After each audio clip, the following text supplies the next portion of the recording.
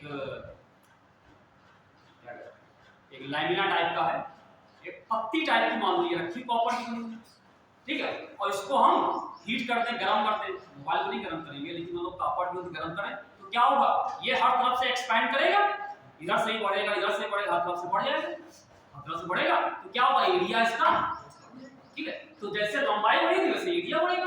तो एरिया कितना बढ़ा था, पहले कितना था, अब ये बढ़ करके ये कुछ ऐसा हो गया। बाद का एरिया कितना हो गया, बाद का एरिया a डैश हो गया। या आपसे कहें कि जो एरिया था इसका delta a area, delta a area जो पहले a था अब डेल्टा a बढ़ गया। तो इसमें वही चीज, तो कितना एरिया बढ़ा, डेल्टा, जैसे इसमें कितनी लंबाई बढ़ी थी तो डेल्टा a बढ़ा, और कितना पहले था a, ये प्रोपोर्शनल होगा किसके, डेल्टा b। भाई सेम वो लंबाई अपॉन ओरिजिनल लंबाई, बढ़ी हुई लंबाई, ये बढ़ा हुआ एरिया अपॉन ओरिजिनल एरिया, ये प्रोपोर्शनल होगा कितना टेंपरेचर बढ़ाया। अब इसको जब इक्वल करोगे डेल्टा a अपॉन a, तो इक्वल करने के लिए इसको भी एक कांस्टेंट से मल्टीप्लाई करेंगे, ठीक है। उस कांस्टेंट को यहां पे बीटा कह दिया जाएगा, बीटा, कहीं बीटा कहते हैं, कहीं इसको अल्फा, अल्फा a लिखते हैं, जैसे लिखा जाए बीटा कह सकते हैं, ठीक। तो यहां से अगर आप निकालोगे डेल्टा a बराबर beta a into delta t, तो इसका फॉर्मूला किया जाएगा। और यहां बीटा कहलाता है कोएफिशिएंट ऑफ एरियल एक्सपेंशन, जैसे क्या था coefficient of linear expansion, beta क्या कहलाएगा, कोएफिशिएंट ऑफ एरियल एक्सपेंशन, ठीक है। इसकी भी यूनिट क्या होगी बताओ, इसकी यूनिट, बीटा की यूनिट सेम वही, ए कैंसिल, दोनों एरिया है, एरिया कैंसिल, बचा क्या, beta 1/, delta T 1/, cancel, same unit, ठीक है। तो ये कोएफिशिएंट ऑफ एरिया में जब चेंज होगा तो अल्फा जगह बीटा आ जाएगा, ठीक है।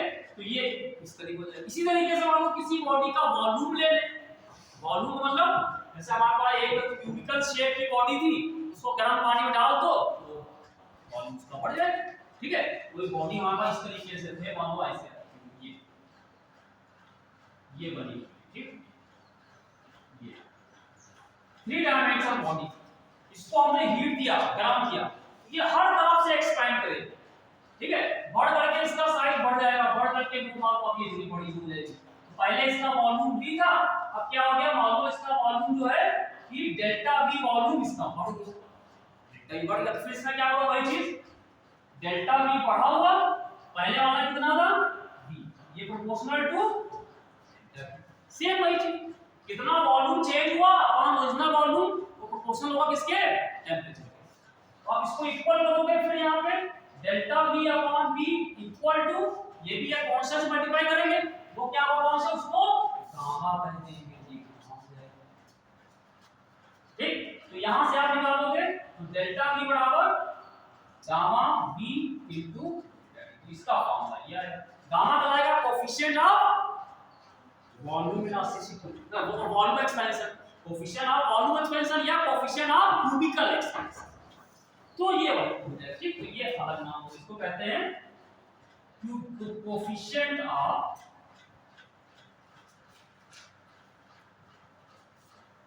वॉल्यूम, ठीक। ये तीनों हमने एक साथ आपको कहा था कि फॉर्मूले आपको एक जैसे लगे, तीनों के फॉर्मूले एक जैसे हैं कि जगह ये बढ़ी हुई लंबाई बराबर अल्फा, ओरिजिनल लंबाई डेल्टा, बढ़ा हुआ एरिया बराबर बीटा, पहले का एरिया इनटू डेल्टा, बढ़ा हुआ वॉल्यूम गामा, पहले का वॉल्यूम, सब में वही चीज, इसमें अल्फा बीटा गामा आ जाएंगे, और जो चीज बता दो जब वॉल्यूम बढ़ा हुआ है तो पहले का ओरिजिनल वॉल्यूम डेल्टा, ये सब भी आएगा, ठीक। तो ये आप तीनों के लिए हमने खाते एक साथ हमने कर दिया है। अब इस पे सवाल अभी हम समझते हैं, एक चीज और समझ लीजिए साथ ही बेसिक है, ताकि सवाल लगाना आसान पड़ेगा। जो अल्फा बीटा गामा है इनमें एक रिलेशन होता है, अल्फा बीटा गामा में एक रिलेशन होता है, वो भी लिख लीजिए साथ में, रिलेशन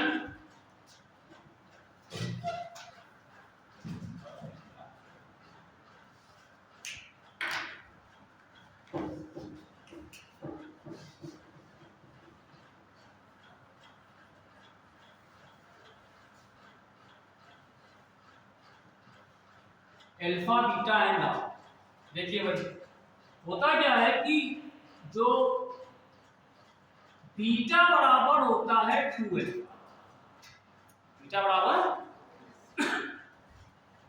2 अल्फा, यानी कि अगर आपको अल्फा पता है, जैसे हमने कहा है कॉपर की बनी हुई रॉड, कॉपर की बनी हुई रॉड है, ठीक, तो रॉड का जो लीनियर एक्सपेंशन का कोएफिशिएंट होगा अल्फा, और वही कॉपर की रॉड का अगर हम एक स्ट्रिप टाइप की बना दें तो क्या होगा, उसमें एरिया है, तो उस समय जो coefficient of area expansion beta होगा वो कोएफिशिएंट ऑफ लीनियर एक्सपेंशन का 2 टाइम्स, ठीक।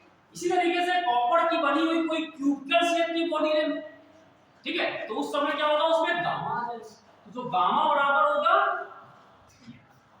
ये आपके बीटा बराबर 2 अल्फा, गामा बराबर 3 अल्फा, ठीक। अब आते हैं क्वेश्चन पे। आप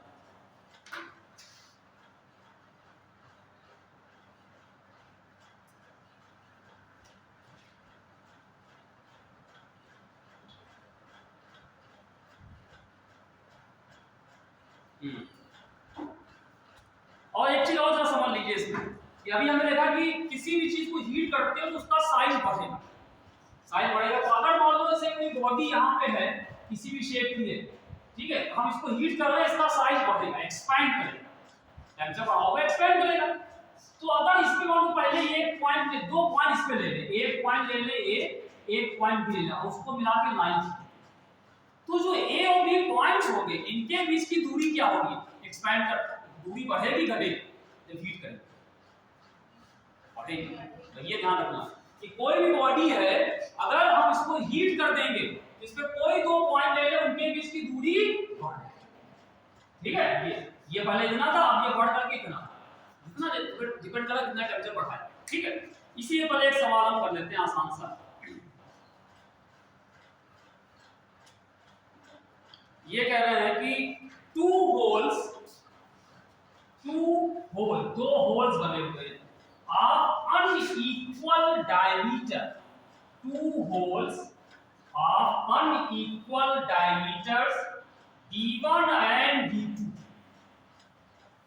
2 holes of unequal diameters D1 and D2, D1 greater than D2 are cut in a metal sheet। ये कोई मेटल की बनी हुई शीट है ये, ठीक, इसमें 2 होल्स बनाए गए, एक होल ये बनाया गया है और एक होल ये बना दिया गया है। एक मेटल की शीट थी उसमें होल कर दिए, 2 जगह होल कर दिए, और ये जो होल्स है इसका डायमीटर है D1 और ये वाला जो छोटा वाला था इसका डायमीटर है D2।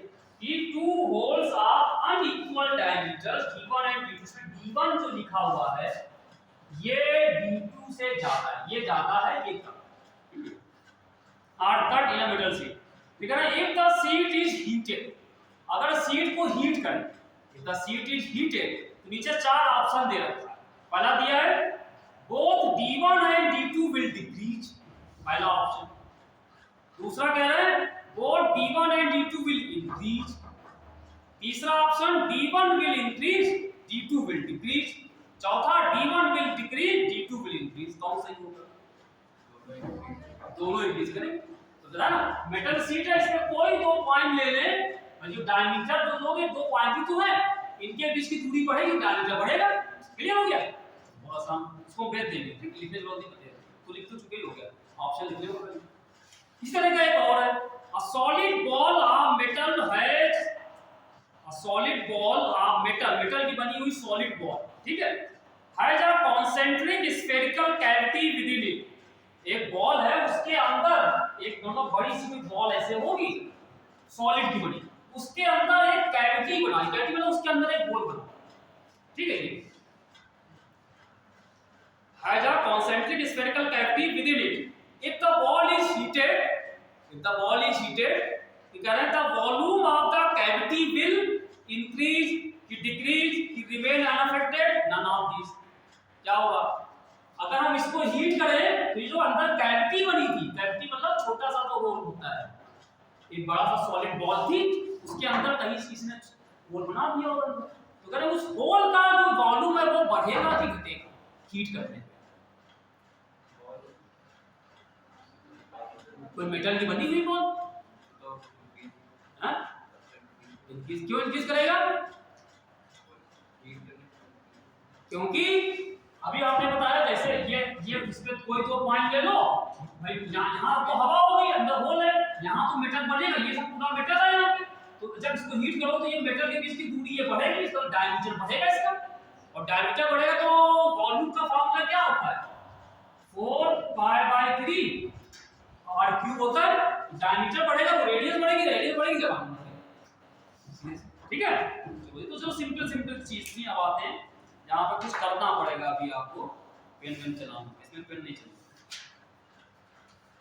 हाँ ये अब सवाल है, ये एक है 2015 का सवाल है ये। पहले इसे उठाएं, तो लिखते थे the length of a steel rod, the length of a steel rod is 5 centimeter longer. The length of the steel rod is 5 centimeter longer than that of a brass rod. Than that of a brass rod. The length of a steel rod is 5 centimeter longer than that of a brass rod. ठीक, अच्छा ठीक है ना। If this difference in their length, आज के पहली class में नहीं हुई? अच्छा, if this difference in their length is to remain the same, at all temperatures, if this difference in their length is to remain the same at all temperatures, comma लगाए, then the length of brass rod will be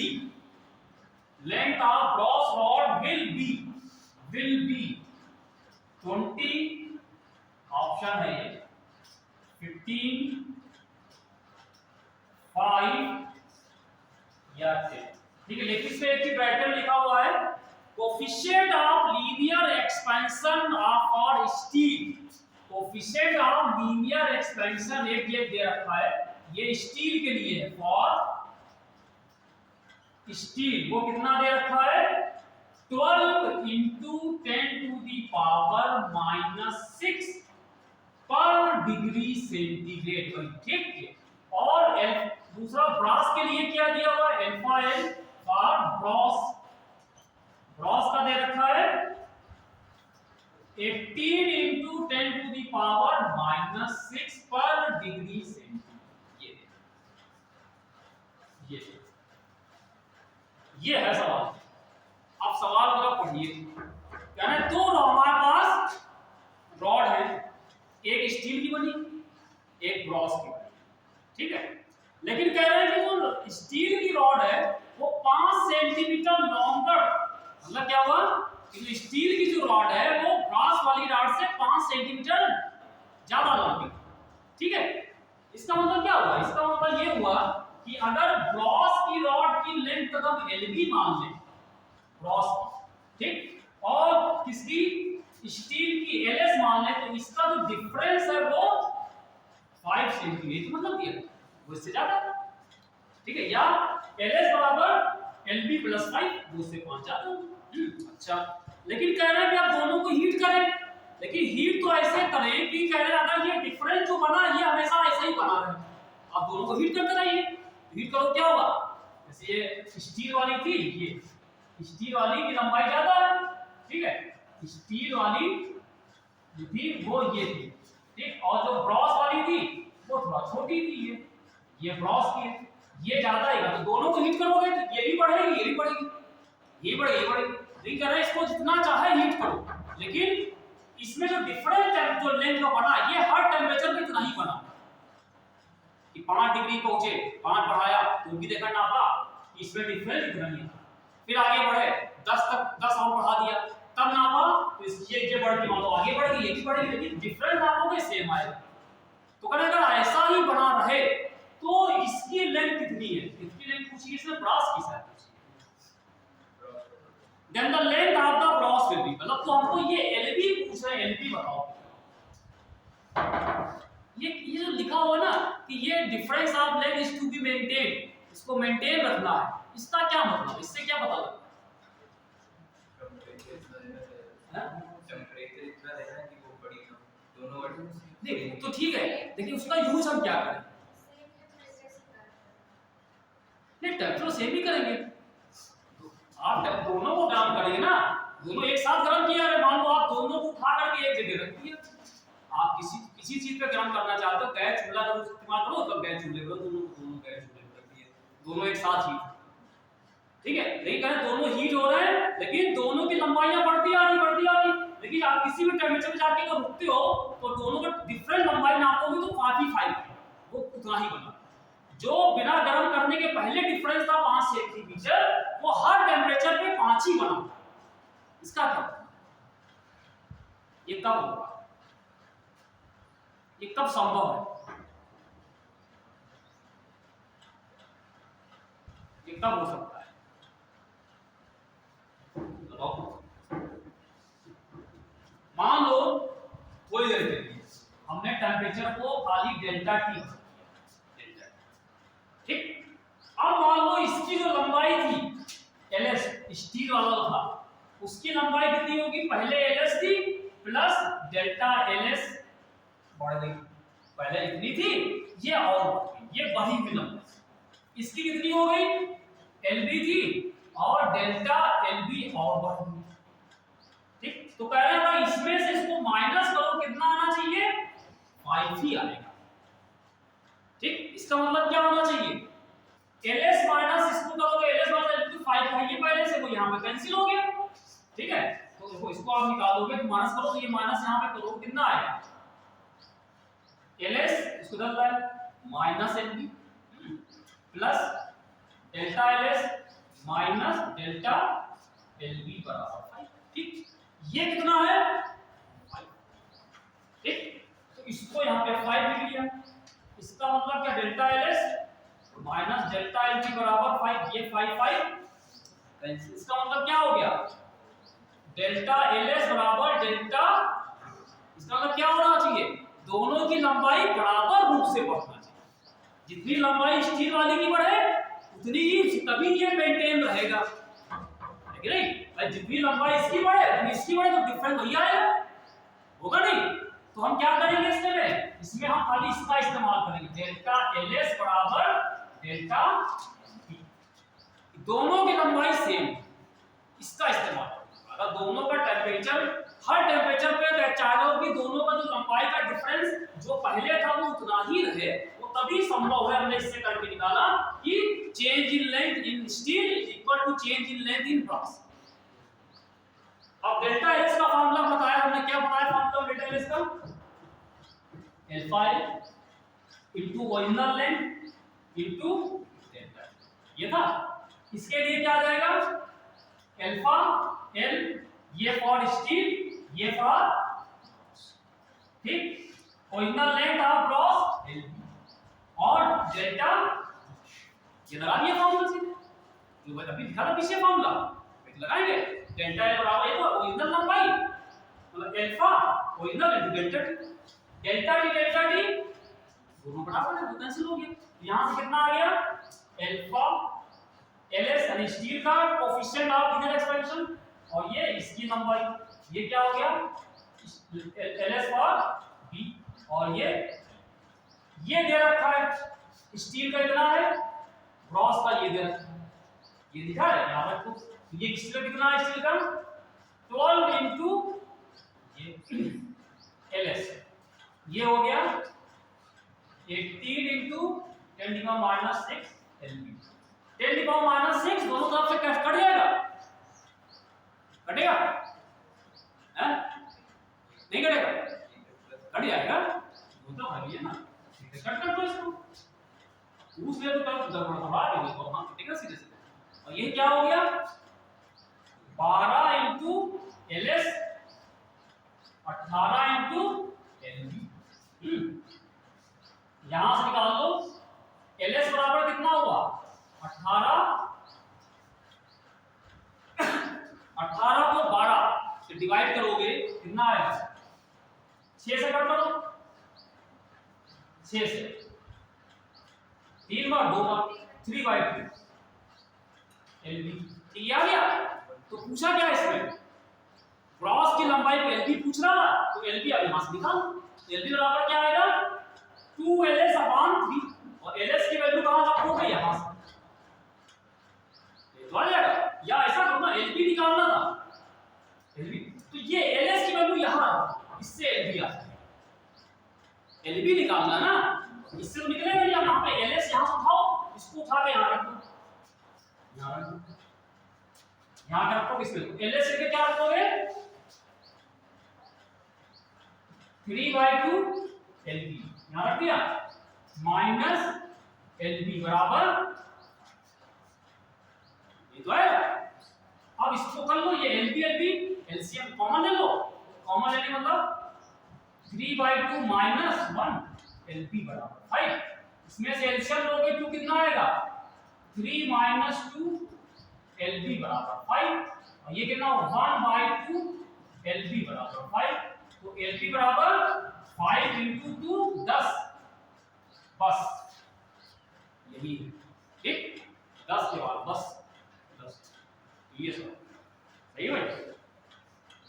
तो इस तरह के सवाल जहां हो जहां कह रहे हैं कि जो डिफरेंस लंबाई का है वो उतना ही मेंटेन रखना है तो सीधे डेल्टा या लगा दोगे डेल्टा दोनों में जो चेंज इन लेंथ दोनों को बढ़ा दो ठीक।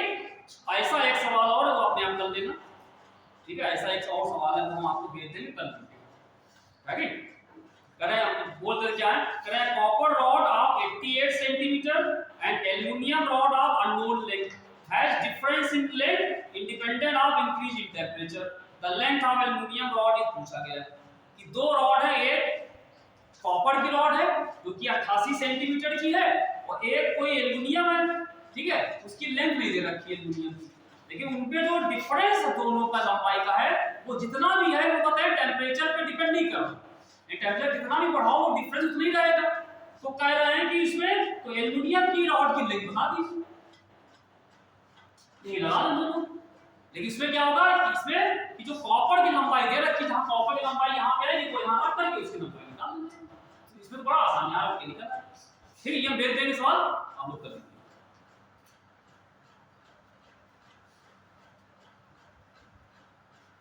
अच्छा अब इस पे एक सवाल है हम आपको एक फार्मूला बता रहे हो आप कर लीजिएगा उसको देख करके कह रहे हैं कि जैसे दो रॉड है एक फार्मूला है और याद कर लीजिए दो रॉड है दोनों का कोफिशिएंट ऑफ लीनियर एक्सपेंशन अलग अलग दोनों का कोफिशिएंट ऑफ लीनियर एक्सपेंशन क्या है अलग दो रॉड है और दोनों को आपस में ज्वाइन कर दिया गया है दोनों को आपस में कनेक्ट कर दिया जोड़ समझे जैसे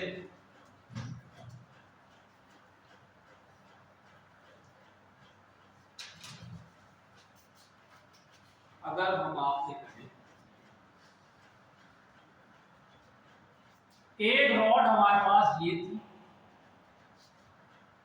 ठीक L1 लंबाई की और इसका जो coefficient of linear expansion alpha 1 ठीक और एक रॉड और ले ली हम लोगों ने ये इसकी लंबाई L2 है इसका coefficient of linear expansion alpha 2 ठीक दोनों को end to end जोड़ दो end to end मतलब जहां पर ये खत्म हो वहीं से इसको लगा ठीक है। तो ये नया जो सिस्टम बन जाएगा तो कहते हैं टोटल जो ये नई रॉड बनेगी एक मोटी पतली जो है जो भी है ठीक है तो इसका जो कोफिशिएंट ऑफ लीनियर एक्सपेंशन होगा वो कितना होगा ठीक है। उसका जो फार्मूला याद कर लीजिए अल्फा बराबर हो जाएगा इसका जो कोफिशिएंट है अल्फा 1 इसको इसकी लंबाई से मल्टीप्लाई करो ठीक फिर इसका जो कोफिशिएंट है अल्फा 2 उसको इसकी लंबाई से मल्टीप्लाई कर दो दोनों को ऐड कर दो और अपान दोनों की लंबाइयों को ऐड करके ये फॉर्मूला आप, ठीक, ये फॉर्मूला आप याद कर लीजिए। ये क्या चीज है, जो कंबाइंड यहां पे रॉड बनेगी उसका जो कोफिशिएंट ऑफ लीनियर एक्सपेंशन होगा वो ये, ठीक है। अगर एक रॉड यहां पे L1 लंबाई की है, उसका coefficient of linear expansion alpha 1 है, और दूसरा एक रॉड है L2 लंबाई की और उसका coefficient of linear expansion alpha 2 है। दोनों को L2N अगर हम कनेक्ट कर देते हैं तो जो कंपोजिट रॉड बने, कंबाइंड रॉड बनेगी, उसका जो कोफिशिएंट ऑफ लीनियर एक्सपेंशन होगा वो क्या होगा, alpha 1 L1 plus alpha 2 L2 upon, अगर 2 से ज्यादा 3 होती तो ये 3 बार ऐड होता, अल्फा 1 L1 यहां अल्फा 3 L2 और आ जाता, ठीक, जितने भी हुआ इसे, ठीक है। इस पे एक सवाल जल्दी से करते हैं। कह रहे हैं if two rods of length L and 2L, if two rods of length capital N and 2L having coefficient of linear expansion alpha and 2 alpha respectively, having coefficient of linear expansion alpha and 2 alpha respectively are connected end on end, are connected end on end, connected on end on end, तो कहना था average coefficient of linear expansion, average coefficient of linear expansion of the composite rod, of the composite rod equals, कौन सा होगा, वो option दिया है 3/2 alpha, 5/2 alpha, 5/3 alpha, और चौथा है नन ऑफ दीज, ठीक, कौन सा, ये दो रॉड्स हैं, एक की लंबाई है L, एक की 2L, एक का coefficient of linear expansion alpha है, एक का 2 अल्फा है, दोनों को जोड़ दिया, N to N जोड़ दिया गया, तो जो कंपोजिट रॉड बनेगी उसका कोफिशिएंट ऑफ लीनियर एक्सपेंशन कितना हो जाएगा, बताओ भाई जल्दी बताओ, फार्मूला लिखा है और रख के निकालो, कितना आएगा, है सिर्फ कैलकुलेशन है और कुछ नहीं, सिर्फ कैलकुलेशन करो।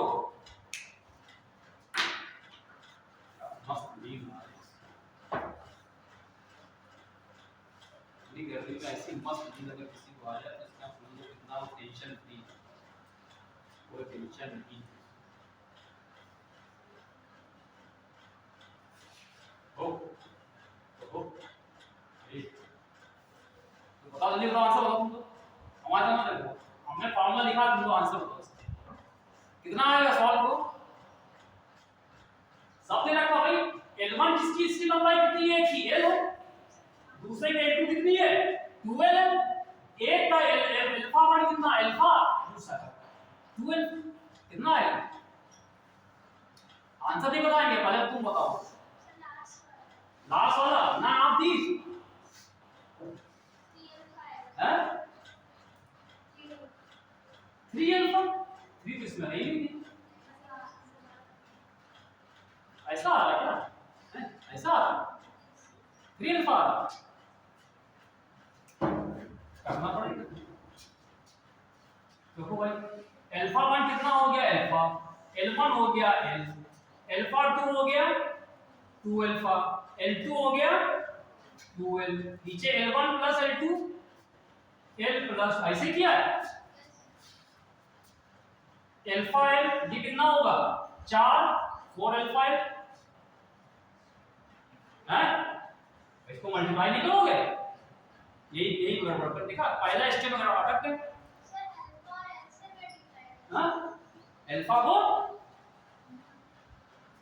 किससे मल्टीप्लाई कर दिया, ये प्लस लगा है तो आप मल्टीप्लाई पहले इनको तो मल्टीप्लाई नहीं करोगे, alpha into alpha into 2L क्या होगा 4 अल्फा है, और नीचे वाला ये d, अब क्या होगा, ये 4 अल्फा है, 8 अल्फा कितना आ जाएगा 5 अल्फा है, और ये 3 है, ये L कैंसिल 5/3 अल्फा, पकड़ में आया कुछ?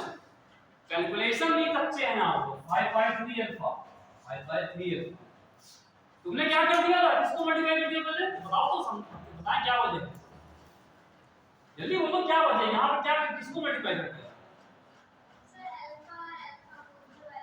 इसको इसको कैसे? जब भी तो प्लस साइन लगा कि मल्टीप्लाई का साइन, इसको इससे प्लस कर दिया। सुन लो पूरी बात सुन लो।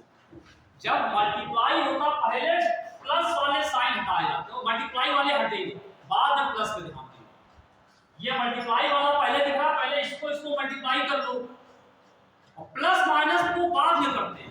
पहले मल्टीप्लाई और डिवाइड वाले हटाओ, हटा पहले इसको हटाएंगे तो ये मल्टीप्लाई हो जाएगा, फिर प्लस बचेगा तब ऐड।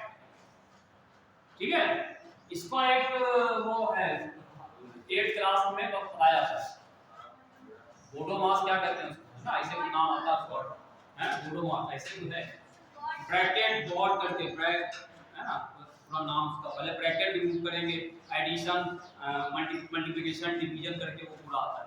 तो पहले मल्टीप्लिकेशन और डिवीजन को हटाया जाएगा, प्लस माइनस सबसे लास्ट में किया। प्लस आपने पहले उठा दिया था, इसको भूल गए, अकेला पड़ जाएगा।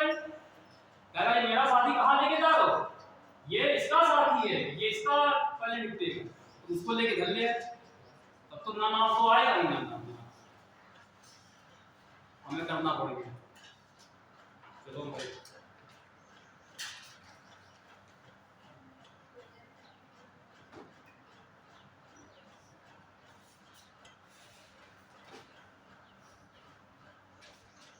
अब हम आपको आगे एक चीज बताने जा रहे हैं।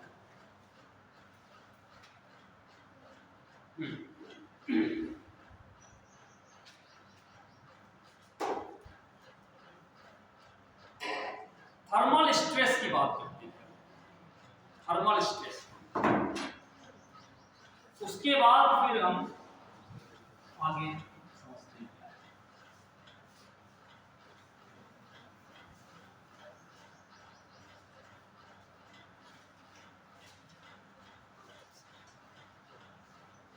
या ऐसा वो पहले वो कर ले जो अभी हमने चीन के रिलेशन बताए थे, उस पे सवाल कर सकते हैं।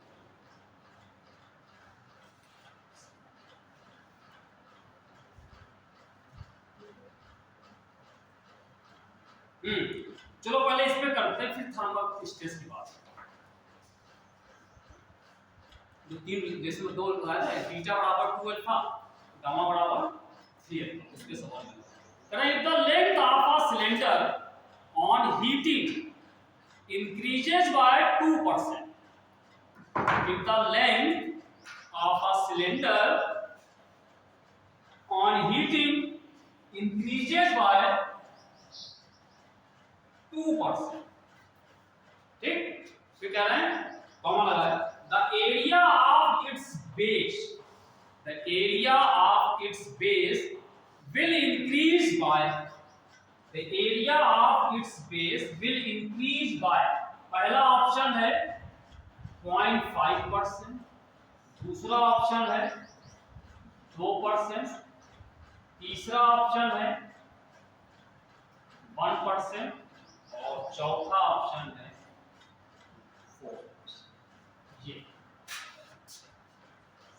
लेंथ ऑफ अ सिलेंडर, एक सिलेंडर, ठीक, ये मान लो सिलेंडर है, लंबाई ज्यादा होगी, ये रखा हुआ है, कह रहे इसकी जो लेंथ है, इसको तो हीट किया जाए सिलेंडर को, इसकी जो लंबाई है ये इसकी लंबाई है L, ये कह रहे हैं कि 2% बढ़ जाती है, हीट करने पे इसकी जो लंबाई है 2% बढ़ी। ठीक है, तो कह रहे हैं जो इसका जो बेस का एरिया, ये जो बेस है इसका जो एरिया होगा ये कितना परसेंट बढ़ जाएगा, ये कितना परसेंट बढ़ जाएगा। अब पहले ये बताओ, ये तो इस तरह के सवाल हम पहले कहीं कर चुके हैं, परसेंटेज वाले सवाल आते हैं। ये चीज जो लिखी है 2%, ये क्या कैसे लिखी, ये क्या चीज है, लंबाई 2% बढ़ गई तो ये क्या लिखा हुआ है, लंबाई 2% बढ़ गई, इसका मतलब क्या हुआ, ये किस चीज को बता रहा है? ये हम सवाल को एक जगह पहले हमने कहीं पे कराया था, हमको एग्जैक्टली याद नहीं किस जगह आया था, हमने परसेंटेज वाले सवाल थे। हमने कहा था कि ये जो जहां कहते हैं कि इतना परसेंट बढ़ा या इतना परसेंट बढ़ा, तो उसको कैसे लिखेंगे वो हमने बाकायदा समझाया था, वो काफी समय हो गया है। ये वहां जब क्लास चलती थी HK की, वहां पे बताया था। ये 2% का मतलब क्या हुआ? हाँ, ये है कि लंबाई अगर करें, लंबाई 2% बढ़ने मतलब हुआ बढ़ी हुई लंबाई, कितनी चेंज हुई लंबाई अपॉन ओरिजिनल लंबाई इनटू 100, ये लिखा हुआ। मतलब ये चीज 2% लिखा हुआ, ये कह रहे हैं कितनी लंबाई बढ़ी, कितनी ओरिजिनल थी, अगर इसको 100 से मल्टीप्लाई करेंगे तो 2 आना। ये समझे? ये यहाँ पे दिया हुआ है।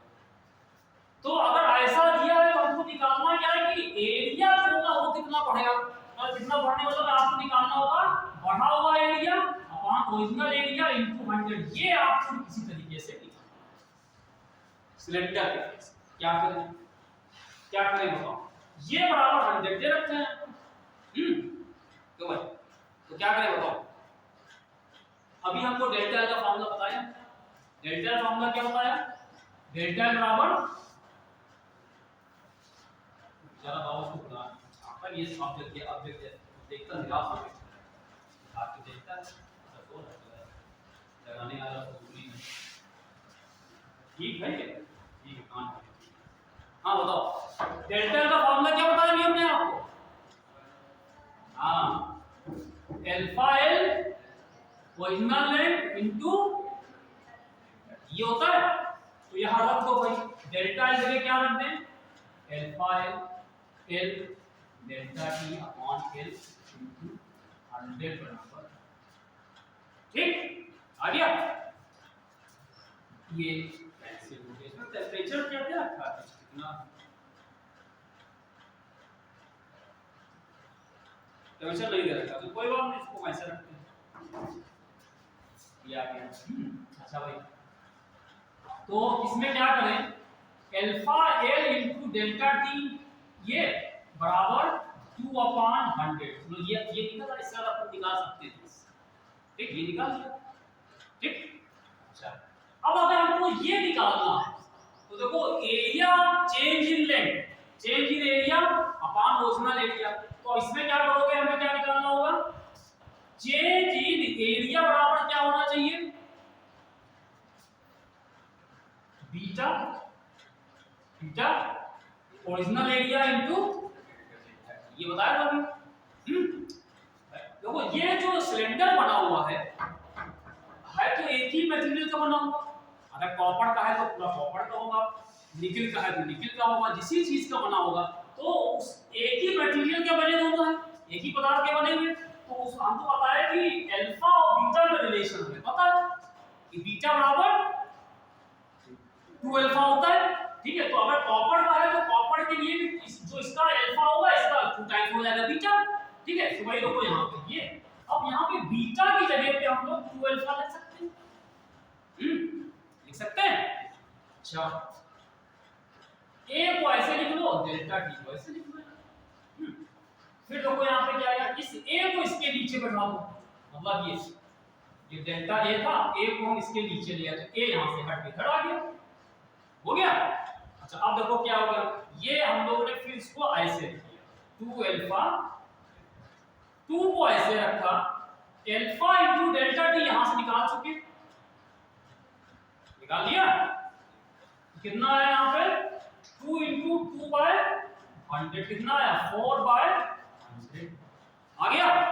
हमको निकालना क्या है, ये निकालना था इनको 100 करना था, 100 कर दो इसमें, जहां 100 करो कितना आएगा, delta A upon A into 100 किया तो कितना आ गया 4 अपॉन 100 इंटू 100 करोगे 4 ही तो बचेगा, खाली यहाँ पे 4 सही है।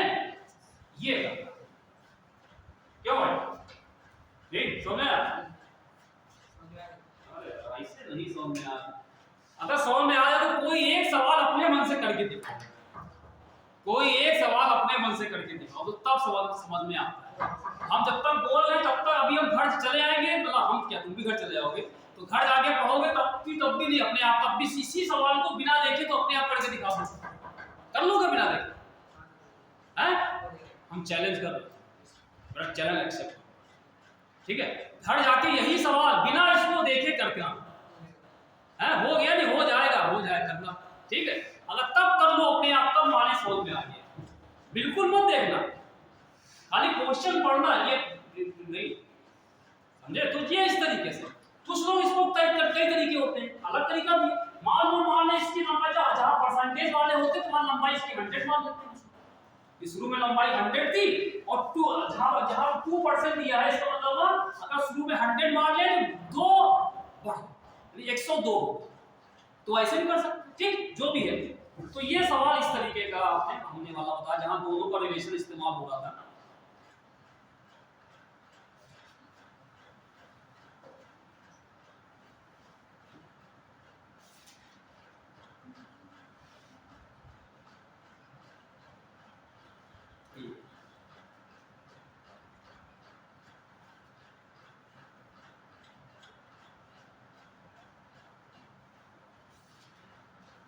ठीक है, अच्छा अब इसी तरीके से एक चीज और भी है इसमें, तो जल्दी से इसको साथ में कर लेते हैं।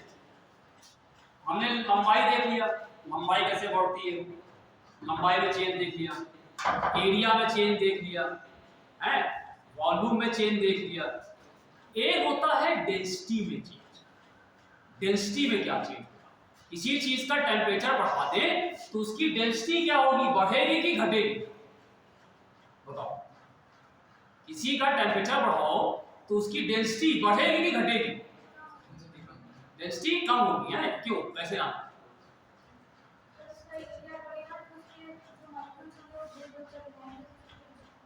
हाँ चलो ये भी कह सकते हैं, डेंसिटी जो होगी वो कम होगी, ठीक है? तो उसको भी जब एक फॉर्मूला उसका भी लिख देते हैं ताकि डेंसिटी वाले सवाल भी एक तो आए हैं तो आप वो भी कर सकते हैं। कैसे, जरा समझते हैं। देखो डेंसिटी वाला करने के लिए हम पहले वॉल्यूम पे ध्यान दें। किसी चीज, अभी हमने देखा टेम्परेचर बढ़ाने पे वॉल्यूम बढ़ता है किसी चीज का, जैसे पानी रखा हमने घर पे, ठीक है, उसको हमने उबाला, उसका वॉल्यूम कहते हैं, वॉल्यूम उसका बढ़ेगा, ठीक है?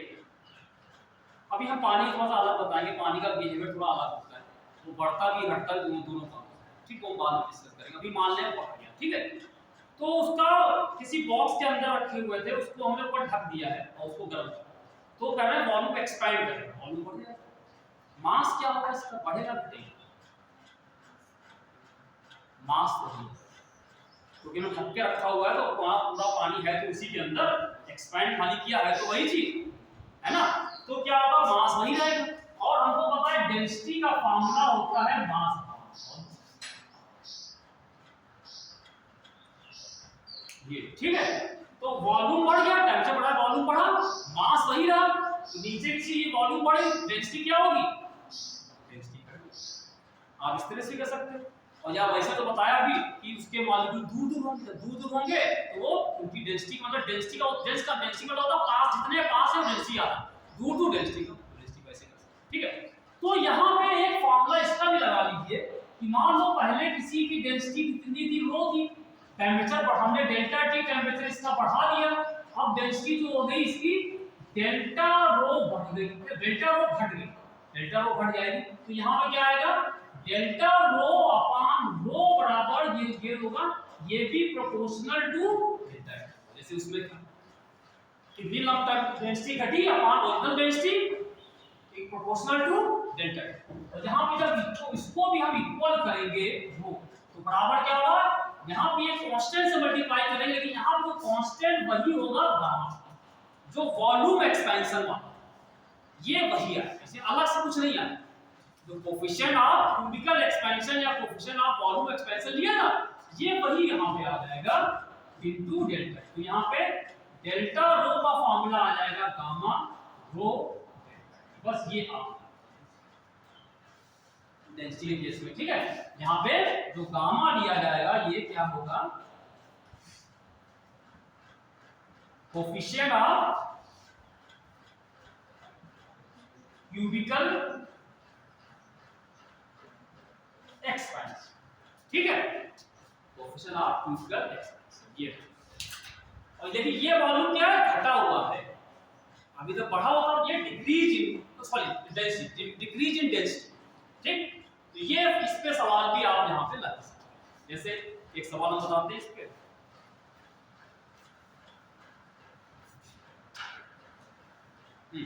Current density of a substance, the density of a substance at 0 degree centigrade, 0 degree centigrade पे किसी सब्सटेंस की डेंसिटी जो है वो है 10 ग्राम पर सीसी, 10 ग्राम पर CC. And at 100 degree centigrade, और 100 डिग्री सेंटीग्रेड पे जो उसकी डेंसिटी है वो 9.7 ग्राम पर सीसी होगी, ये कह रहे हैं। तो कह रहे हैं कोफिशिएंट ऑफ लीनियर एक्सपेंशन, बताओ आपका substance will be, the coefficient of linear expansion of the substance will be क्या, ऑप्शन दिए 10 की पावर 2, 10 की पावर -2, 10 की पावर -3 या 10 की पावर -4, कौन सा सही होगा, ये सवाल। क्या बताओ, बिना ये अपने आप को लगा सकता है सवाल। एक सब्सटेंस कोई है 0 डिग्री सेंटीग्रेड पे उसकी डेंसिटी थी 10 ग्राम पर सीसी, 100 डिग्री सेंटीग्रेड पे 9.7, तो टेंपरेचर बढ़ा लिया 0 से 100, तो 10 से 9.7 कम हो गई डेंसिटी, कम, ठीक है। तो अगर ऐसा हो जाए तो करें कोफिशिएंट ऑफ लीनियर एक्सपेंशन बताओ, कोफिशिएंट ऑफ ये गामा नहीं पूछ रहा, लीनियर एक्सपेंशन पूछ रहा, क्या करेंगे, क्या करेंगे बताओ।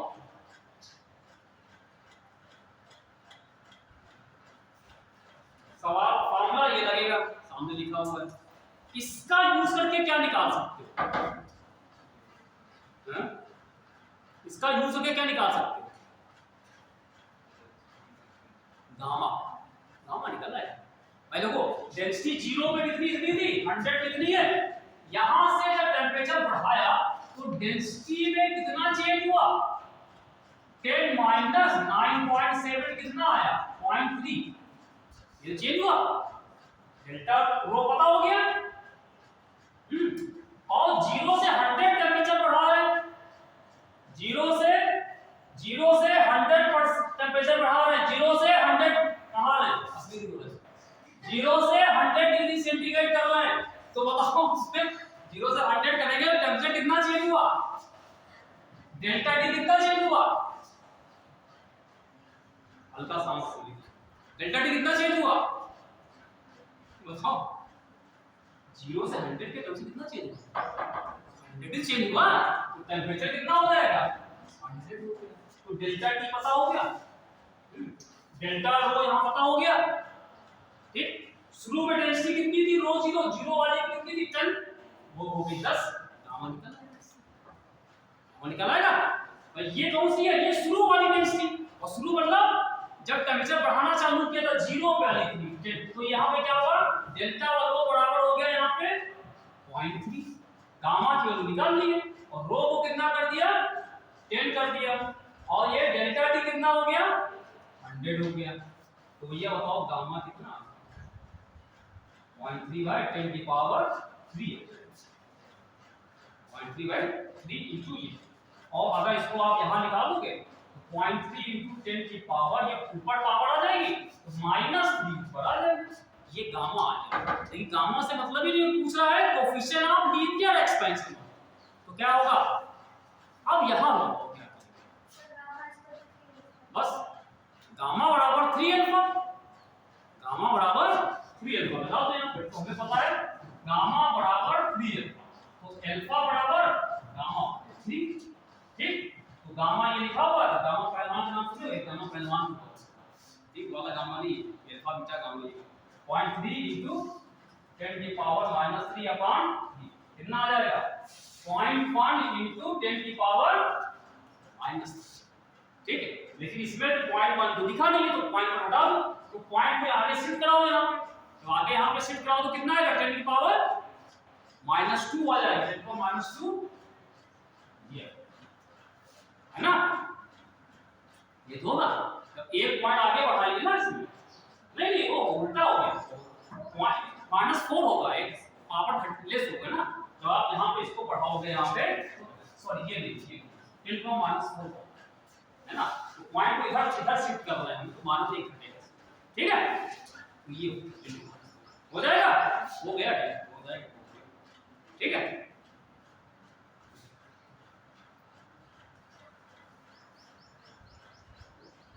ऐसा एक सवाल और है, वो आप हम भेजेंगे, कर लीजिएगा, हम बता दें क्या सवाल है। तो ये सवाल है, the value of coefficient of volume expansion of glycerine is 5 × 10⁻⁴ kelvin inverse. Glycerine के लिए उसका तो गामा दे रखा है, coefficient of volume expansion gamma दे रखा है ग्लिसरीन के लिए। Figure the fractional change in density of glycerine बताइए for a rise of 40 degree centigrade in temperature. अगर टेम्परेचर को 40 डिग्री सेंटीग्रेड बढ़ा दें तो कह रहे हैं बताओ fractional change in density. Fractional change का मतलब क्या, फ्रैक्शनल चेंज किसे कहते हैं भाई, परसेंटेज ही है, परसेंट फ्रैक्शन चेंज होता है चेंज अपॉन ओरिजिनल, इसको फ्रैक्शनल। अब परसेंटेज में 100 मल्टीप्लाई होता है या 100 मल्टीप्लाई होता है, तो फ्रैक्शनल चेंज कहते हैं। चेंज का मतलब हो गया डेंसिटी में चेंज डेल्टा हो, ये चेंज इन डेंसिटी। क्या अगर फ्रैक्शनल चेंज इन डेंसिटी तो इसको जब पहले वाले से डिवाइड कर दोगे वो फ्रैक्शनल चेंज, और जब परसेंटेज करोगे तो 100 से मल्टीप्लाई तो परसेंटेज भी आ जाएगा, ठीक है।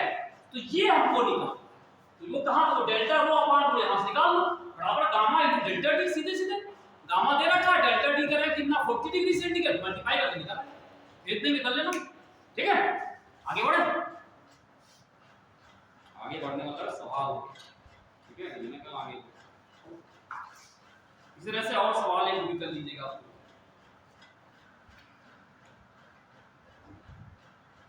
अब हम जरा कैलोरीमेट्री पे आते हैं। कैलोरीमेट्री ये क्या है, सुना ना, प्रिंसिपल ऑफ कैलोरीमेट्री एक होता है, ठीक है। पहले हम इसकी बात करते हैं, और अभी हम लोग यहाँ पे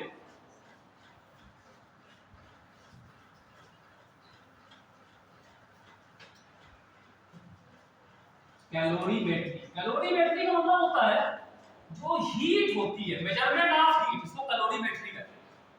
कैलोरीमेट्री मतलब एक तरीके से मेजरमेंट ऑफ हीट, हीट को नापने को ही कैलोरीमेट्री कहते हैं। हीट नापने मतलब हुआ किसी बॉडी से दूसरी बॉडी में जो हीट जा रही है उसको कैसे नापा जाए, कितनी हीट ट्रांसफर हुई, वो कैलोरीमेट्री में आता है, कैलोरीमेट्री के अंतर्गत वो आता है, ठीक है। और एक प्रिंसिपल ऑफ कैलोरीमेट्री होता है, वो भी हम बताते हैं क्या। देखिए उसके पहले हम आपको स्पेसिफिक हीट पहले समझाएंगे। व्हाट इज स्पेसिफिक हीट, एक तो हीट हो गई, तो समझ लिया आप लोग, समझ लिया ना, हीट समझ ली, क्यों समझ ली, ठीक। अब है स्पेसिफिक हीट, हाँ विशिष्ट ऊष्मा, नाम तो पता है, विशिष्ट ऊष्मा। तो ये समझ लो पहले विशिष्ट ऊष्मा किसे कहते हैं। अब नाम पता है तो आप बताओ कि तुम थोड़ा क्या जानते हो, क्या विशिष्ट ऊष्मा किसे कहते हैं, क्यों विशिष्ट ऊष्मा क्या होती है। फिर हम इसके सवाल लगाते हैं, ये बहुत अच्छे अच्छे सवाल हैं कैलोरीमेट्री के, जो क्वेश्चंस आते हैं स्पेसिफिक हीट वाले, बहुत ही प्यारे से क्वेश्चन हैं, प्यारे प्यारे अच्छे अच्छे सवाल हैं, ठीक। लेकिन पहले हम स्पेसिफिक हीट की बात करते हैं। स्पेसिफिक हीट है क्या,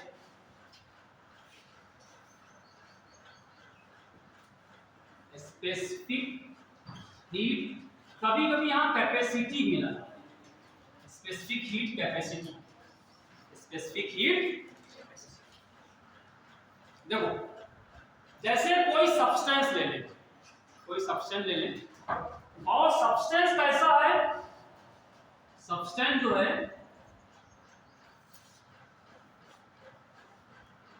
यूनिट मास का, यूनिट मास का मतलब क्या हुआ, या तो 1 ग्राम होगा, सीजीएस में है तो 1 ग्राम, और एनटीएस में है तो 1 केजी हो सकता है, मतलब 1 होना चाहिए उसका मास, ठीक। यूनिट का मतलब हो गया 1 होना चाहिए, ठीक, और उसका जो टेम्परेचर है, टेम्परेचर, ये टेम्परेचर में हम चेंज कर रहे हैं, उसका टेम्परेचर हम बढ़ा रहे हैं, ठीक, और कितना बढ़ा रहे हैं, ये भी यूनिट।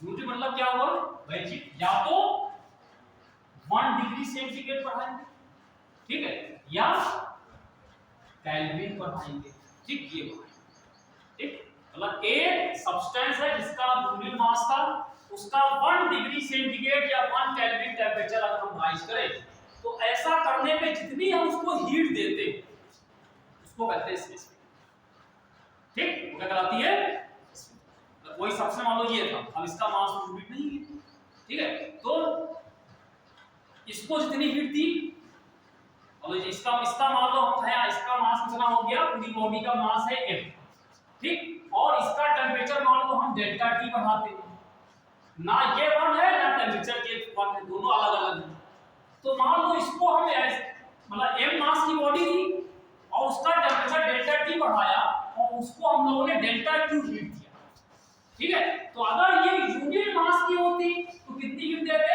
इसको m से डिवाइड कर देते, और अगर टेम्परेचर को 1 कर देते तो क्या करते, इसको डेल्टा T से डिवाइड कर देते, तो ये जो आता ये कहलाती इसकी स्पेसिफिक, ठीक है, अगर m मास की है और उसको डेल्टा T टेम्परेचर बढ़ा चेंज करने के लिए हमने हीट दी डेल्टा Q, तो यूनिट मास की और 1 डिग्री सेंटीग्रेड टेम्परेचर चेंज करने के लिए कितनी हीट देंगे, delta Q upon m delta, ठीक है, तो ये स्पेसिफिक हीट का फार्मूला क्या आएगा, 1 upon m delta Q upon delta T, ये इसको आप चाहे लिख सकते हैं इसमें कि ये heat given to a substance, heat given to a substance of unit mass to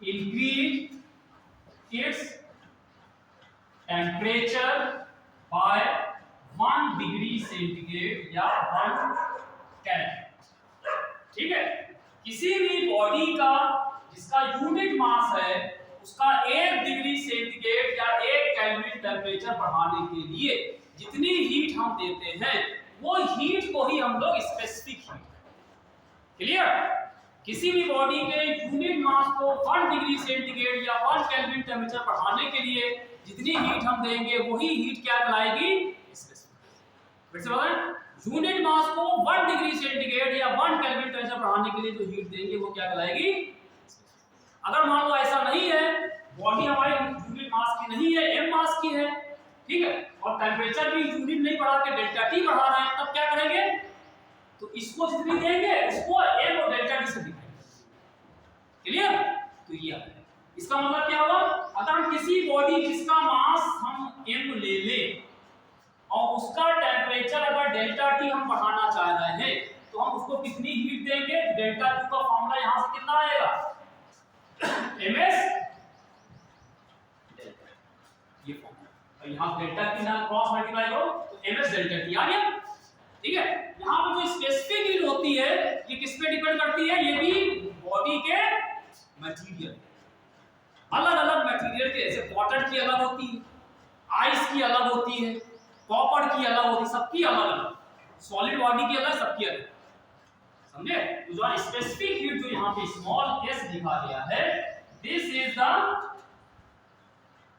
property of material, जिसकी ये बॉडी बनी, जैसे कोई हमारे द्वारा ये अगर कॉपर का बना है तो कॉपर की स्पेसिफिक हीट है, पानी है तो अलग, जैसे पानी गर्म करना चाह रहे हैं आप, पानी गर्म करना चाह रहे हैं तो पानी का टेम्परेचर अगर आपसे कहे कि 1 डिग्री सेंटीग्रेड बढ़ा दो तो कितनी हीट दोगे, अगर उसका यूनिट मास होगा जितनी स्पेसिफिक हीट है, और वाटर की स्पेसिफिक हीट आप लिख लीजिए, अब याद तो हर इस्तेमाल करें, स्पेसिफिक हीट ऑफ वाटर होती है 1 कैलोरी पर ग्राम डिग्री सेंटीग्रेड, 1 कैलोरी पर ग्राम डिग्री सेंटीग्रेड,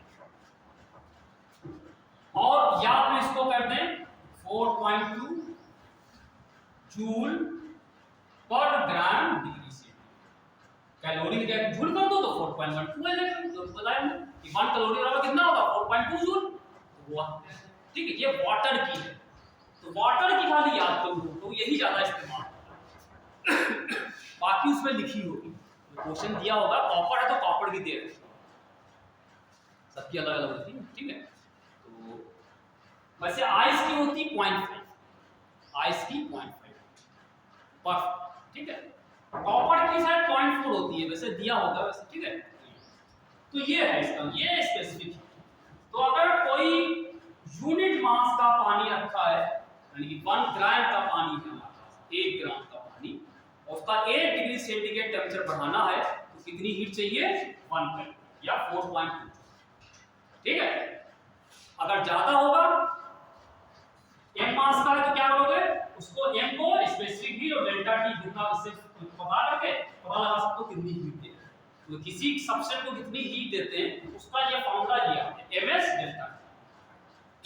ठीक है, ये जो है स्पेसिफिक। क्लियर क्लियर हो गया। अब यहाँ पे एक चीज कहीं नहीं पे एक शब्द और इस्तेमाल होता है, स्पेसिफिक हीट की जगह पे हम लोग एक शब्द और इस्तेमाल करते हैं, इसको कहते हैं हीट कैपेसिटी कहते हैं। खाली हीट स्पेसिफिक हट जाता है, स्पेसिफिक हट जाएगा और यहाँ पे कहलाता है ये हीट कैपेसिटी कहता है। स्पेसिफिक हीट कैपेसिटी नहीं है, खाली लिखा हुआ, खाली नहीं मतलब हीट कैपेसिटी, मतलब खाली हीट कैपेसिटी मतलब स्पेसिफिक शब्द नहीं। जब स्पेसिफिक लगा होगा तो वो यूनिट मास आ जाएगा। ठीक है, तो अगर खाली लिखा हुआ है हीट कैपेसिटी, इसका मतलब क्या हुआ कि अगर कोई आपसे कहे कि ये बॉडी कहते हैं इसकी स्पेसिफिक हीट कितनी है, तो आप पता निकाल सकते हो उसका, मतलब एक कहीं लिखा होगा इसकी जो भी मटेरियल है प्लास्टिक का बना है तो प्लास्टिक का जितना, या कोई आयरन का बना है तो आयरन कितनी होती है वो अलग हो जाएगी। ठीक है, लेकिन अगर कहते हैं हीट कैपेसिटी, तो हीट कैपेसिटी का मतलब हो जाता है कि जो स्पेसिफिक हीट होती है अगर उसके मास से मल्टीप्लाई कर दो तो वो कहलाती है, उसको कैपिटल एस कहते हैं, वो हीट कैपेसिटी। जब स्पेसिफिक हीट को मास से मल्टीप्लाई कर देते हैं वो क्या कहलाती है हीट कैपेसिटी। मतलब जो भी बॉडी हमारे सामने यहाँ पर लिखी हुई है इसका टेम्परेचर 1 डिग्री सेंटीग्रेड बढ़ाने के लिए कितनी हमको हीट चाहिए वो क्या कहलाएगी हीट कैपेसिटी। और अगर 1 मास की है तो उसको बढ़ाने के चाहिए टेम्परेचर 1 डिग्री से, वो कहलाएगी स्पेसिफिक। क्लियर, स्पेसिफिक हीट को जब हम उसके बॉडी के मास से मल्टीप्लाई करते हैं वो कहलाती है हीट कैपेसिटी। चलिए इसमें इसका मतलब क्या हुआ, heat required to increase the temperature of a body by 1 degree C। यहाँ 1 मास हटा दिया है, इसमें क्या था heat given to substance of unit mass, ये unit mass इसमें से हट जाएगा to increase temperature by 1 degree C। इसमें क्या होगा कि heat required to increase the temperature by 1 degree centigrade, खाली ये ऑफ होल मास, पूरी बॉडी का मास, जितने भी पूरी बॉडी जितने चाहे छोटी साइज की हो चाहे बड़े साइज की हो, उसका 1 डिग्री सेंटीग्रेड टेम्परेचर बढ़ाने के लिए कितनी हीट चाहिए वो कहलाएगी हीट कैपेसिटी। और वो किसके बराबर होती है स्पेसिफिक हीट को मास से मल्टीप्लाई कर दो, क्योंकि हमको पता है यूनिट मास को 1 डिग्री सेंटीग्रेड टेम्परेचर बढ़ाने के लिए हीट चाहिए s के बराबर, तो m मास को m से मल्टीप्लाई कर दो। ठीक है, क्लियर क्लियर है। तो ये हीट कैपेसिटी और स्पेसिफिक हीट आ जाएगा। अब हम इस पे आपको कुछ सवाल हम बताने जा रहे हैं, वो भी है कुछ बोल रहा है क्या, हम सुन नहीं रहे, अगर कोई कह रहा है तो मुझे सुनाई नहीं, अगर आप लोग कुछ कह रहे हो इस समय जो भी बोलते हो 4:30 के आसपास जब बोलते हो सुन रहे हो, हमारे कान बंद है। एक सवाल, अच्छा एक चीज बताओ कि अगर कोई किसी बॉडी की स्पेसिफिक हीट इनफाइनाइट होता है, मतलब ये थोड़ा बहुत सिंपल सा है। किसी बॉडी की हमने कहा स्पेसिफिक हीट कितनी है, इनफाइनाइट, अनंत। इसका क्या मतलब, तो बोले थे तुम तो, बोले थे हम सुना नहीं। अगर किसी की स्पेसिफिक हीट इनफाइनाइट है, अगर स्पेसिफिक हीट इनफाइनाइट हो जाए, इसका क्या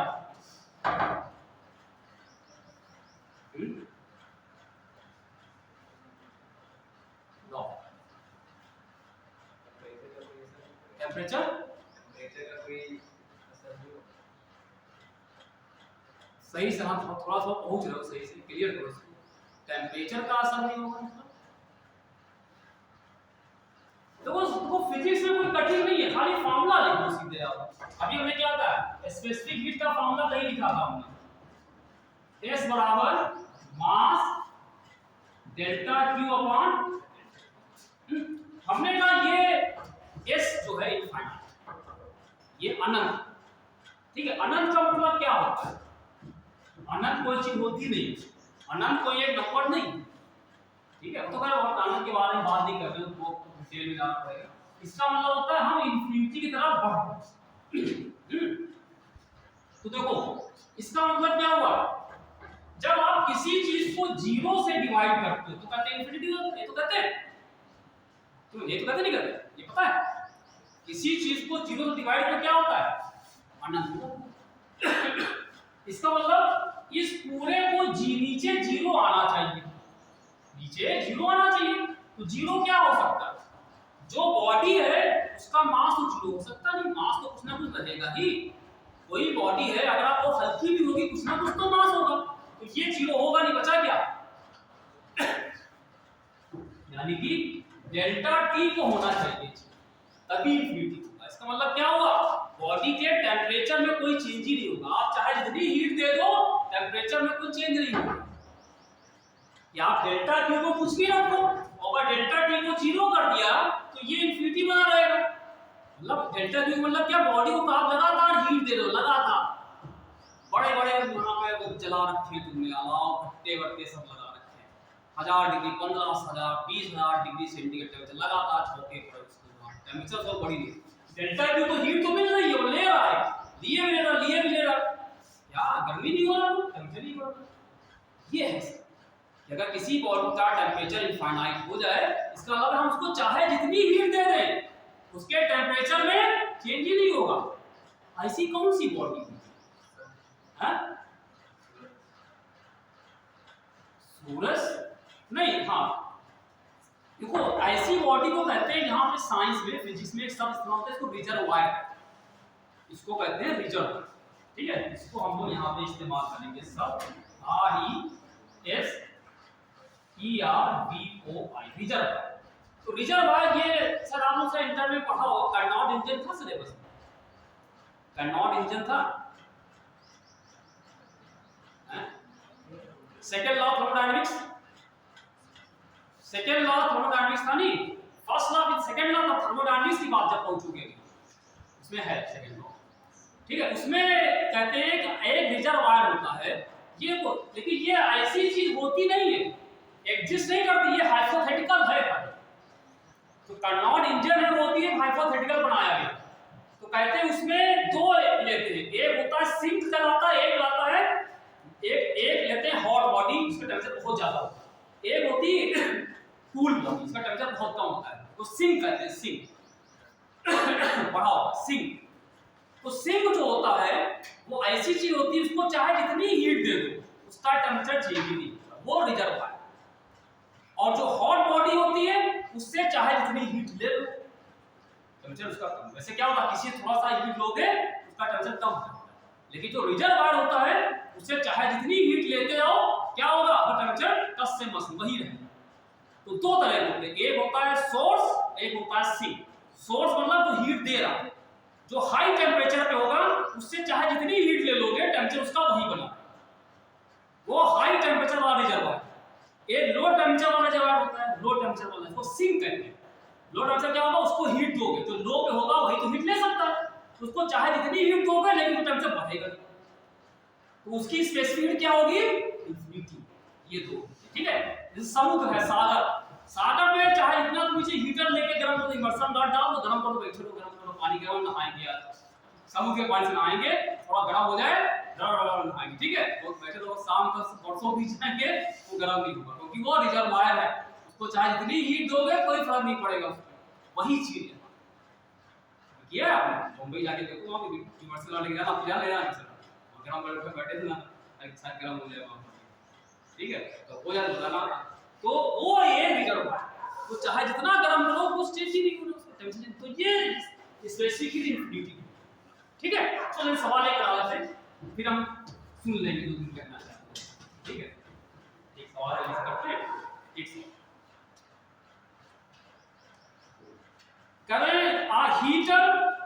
A heater gives heat at rate of 100, देखो ये सवाल जरा ढंग से समझिएगा, अगर ये समझ दोगे तो फिर आगे के सवाल आप कर सकते हैं आसानी से।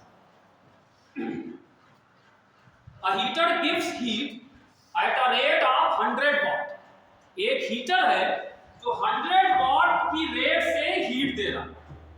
A heater gives heat at a rate of 100 watt, 100 वाट का हीटर है, मतलब उससे हीट निकल रही है, वो 100 वाट दे रहा है। अब ये वाट आप समझते हो, मैंने बता चुका, हम बता चुके हैं मैकेनिकल वाला, ठीक है।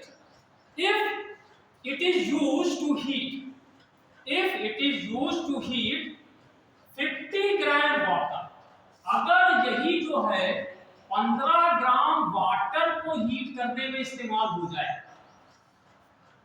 if it is used to heat 50 gram water from 20 degree centigrade, 20 degree centigrade से 30 डिग्री सेंटीग्रेड, मतलब एक 50 ग्राम का पानी है, उसको 20 डिग्री सेंटीग्रेड से 30 डिग्री सेंटीग्रेड तक हीट करने में हीटर का इस्तेमाल किया जा रहा है। भाई इमर्सन रॉड लेके पानी गर्म करते हैं, जाड़ों में आप कुछ लोग लगाते भी होंगे, कुछ लोग गीजर से कर लेते होंगे, कुछ लोग वैसे लगाते होंगे, ठीक है। तो find the time taken, find the time taken to do this, find the time taken to do this, तो कितना समय लगेगा ये बताना, find the time taken to do this, ठीक। कंसेप्ट समझिएगा इसका, कंसेप्चुअल सवाल है, इसलिए हमने आपको रोक के हमने कराने की कोशिश कर रहे हैं।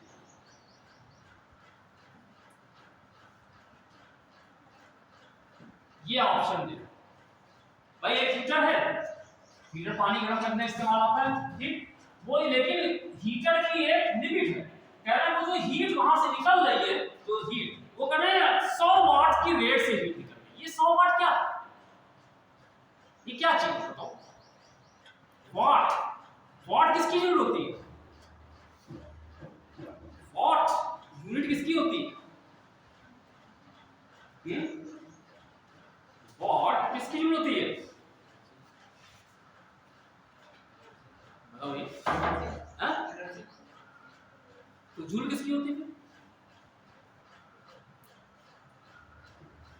वाट पावर ऑफ कॉमन, सुना ना, power of, never under estimate the power of, वही है, पावर की होती है, पावर की यूनिट होती है वाट। पावर मतलब क्या होता है, पावर मतलब क्या बोले, जो दिमाग में बोल दो झट से, पावर से तो आप होगा, बस घोड़ा जानवर यही सब याद आएंगे तुमको, हैं घोड़ा हाथी और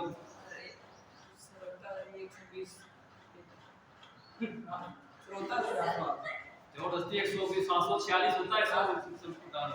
अरे भैया वो कुछ पावर का मतलब क्या हुआ, वर्क अपॉन टाइम, पावर मतलब क्या होता है, वर्क अपॉन टाइम, कि कार्य करने की क्षमता को ही पावर कहते हैं। सब कहाँ चुके अब तुम आज लेके पुराना याद नहीं है तुमको, ये हम मैकेनिकल जहाँ पढ़ा रहे थे कंजर्वेशन ऑफ एनर्जी, वहां पे energy power work power energy पूरा चैप्टर कराया है। तो पावर होती है ये W upon time, unit time में कितना वर्क होता है ये। इसका मतलब क्या ये शो कर रहा है, ये शो कर रहा है 100 वाट का मतलब क्या हुआ कि जो उससे हीट निकल रही है, ये बता रहा है कि यूनिट टाइम में 100 जूल निकल रही है। तो ये क्या होता है, वाट, वाट का हाँ ठीक ठीक वाट, और वाट की यूनिट जूल अपॉन नीचे सेकंड। ठीक है, इसको हम लोग कह देते हैं, यही होता है वाट, इसका जूल पर सेकंड, यानी कि 1 सेकंड में 100 जूल एनर्जी उससे निकलती है। 1 सेकंड में 100 जूल एनर्जी निकलती है। जो हमारा हीटर है वो क्या कर रहा है, 1 सेकंड में 100 जूल एनर्जी दे रहा है। तो अगर यहां से आप निकालें, यहां से W बराबर कितना आएगा, P इंटू T इंटू हो जाएगा। तो मान लो जो हीटर से हीट निकल रही थी, वही हीटर इस्तेमाल हो रहा है किसको गर्म करने के लिए, 50 ग्राम पानी, जरा सा पानी है 50 ग्राम लेके बैठे हो, ठीक है, और उसको 20 से 30 डिग्री तक गर्म करना है। ठीक है, तो 50 ग्राम पानी को 20 से 30 डिग्री टेंपरेचर बढ़ाने के लिए कितनी हीट चाहिए होगी, बता सकते हो? अभी लिखा हमने फॉर्मूला, डेल्टा क्यू का formula M S delta T लिखा था। कितना मास है, 50। वाटर की स्पेसिफिक हीट बता दी हमने 1.2, ठीक, और डेल्टा टी कितना टेंपरेचर चेंज हुआ। ठीक है, तो ये देखो टेंपरेचर कितना चेंज हो रहा है इसमें, डेल्टा टी कितना हो रहा है, 20 से 30 बढ़ाना है। पानी कितना गर्म करना है, 20 से 30 तक ले आना, बहुत कम करना है, कहां पाओ, मैंने चल 20 से 30 तक ले आना। कितना हो जाएगा, 10 डिग्री सेंटीग्रेड टेंपरेचर बढ़ाना 20 से 30 तक। ठीक है, मास कितना है इसका, 50, तो मास हो गया 50। इसको ग्राम में रखो, अपने ग्राम में रखते हैं ना, टाइम कितने टाइम दिया था, सेकंड में ना, तो ठीक ग्राम 50। स्पेसिफिक हीट वाटर की 4.2 जूल में थी, जूल पर ग्राम थी, ग्राम वाला सही चल जाएगा इसमें ग्राम। अगर केजी में करना होगा, जूल पर केजी, तो यहाँ पे 10³ से मल्टीप्लाई करना पड़ेगा, 10³ मल्टीप्लाई करना पड़ेगा। ठीक है, ये हो गया। टेंपरेचर कितना बढ़ाना है हमको, 10। तो इसको इतना बढ़ाने के लिए हमें इतनी हीट चाहिए, ठीक, इतनी हीट चाहिए। ये हीट आ जाएगी इतनी जूल की हीट चाहिए, इतनी जूल की हीट चाहिए। और यहां से जो हमको वर्क मिल रहा है P2, ठीक है, तो मान लो उसको गर्म करने के लिए कितना समय लगेगा, हम लोग को समय लगता है T लगता है, तो T टाइम में ये कितनी एनर्जी देगा, P इंटू T। P कितना है इसका, 100, T को हमने ऐसे कर दिया, ठीक है, 100 एक सेकंड में है, तो ये इतनी एनर्जी इसमें दी, यही एनर्जी इसमें लगा दो, 100 इंटू T कर दो, ठीक है। और इतनी इसको हीट चाहिए, और वही हीट कौन देगा, हीटर देगा ना। तो हीटर जो दे रहा था वो W बराबर P इंटू T से करके 100 को T से मल्टीप्लाई किया। अब यहाँ G निकाल, उसको निकाल, हो जाएगा। अब इसको नहीं तो हो जाएगा, अब नहीं बचा इसमें। देखो ये 2 जीरो यहाँ से कट कर जाएगा, T बराबर यहाँ से कितना आया, 4.2 इंटू 5 कितना आया, 20 के आसपास कुछ आएगा, 21 वाला आ जाएगा। ठीक है, ये है जो उससे हीट निकल रही थी वो उसको कर।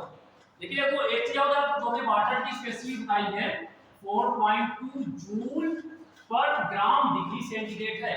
अगर इसको अगर हम आपसे कहें जूल पर केजी डिग्री सेंटीग्रेड करना है तो 4.2 इंटू 10³ करना, क्योंकि ग्राम को क्या करोगे, केजी में करोगे तो 1 घंटे आ जाएगा, तो 1000 ऊपर आ जाएगा 10³ दिया। ये ध्यान रखना, कहीं पे अगर ग्राम की जगह केजी में चलना है तो आपको ये 4.2 लेना, ठीक है, समझे? क्लियर हुआ नहीं, बताओ कांसेप्ट क्लियर है नहीं? कांसेप्ट इसलिए हम समझाने बताया, कांसेप्ट समझिए कि हीटर से जो हीट निकल रही थी वो हीटर दे रहा था, इस रेट से दे रहा था, तो एनर्जी बराबर क्या होगा, rate E * T, time output time हम ये करके इसे निकाल देंगे यहां, ठीक है। तो ये इस तरीके से आप 21 ही आएगा, ठीक है। चलो भाई ये सवाल है इसके,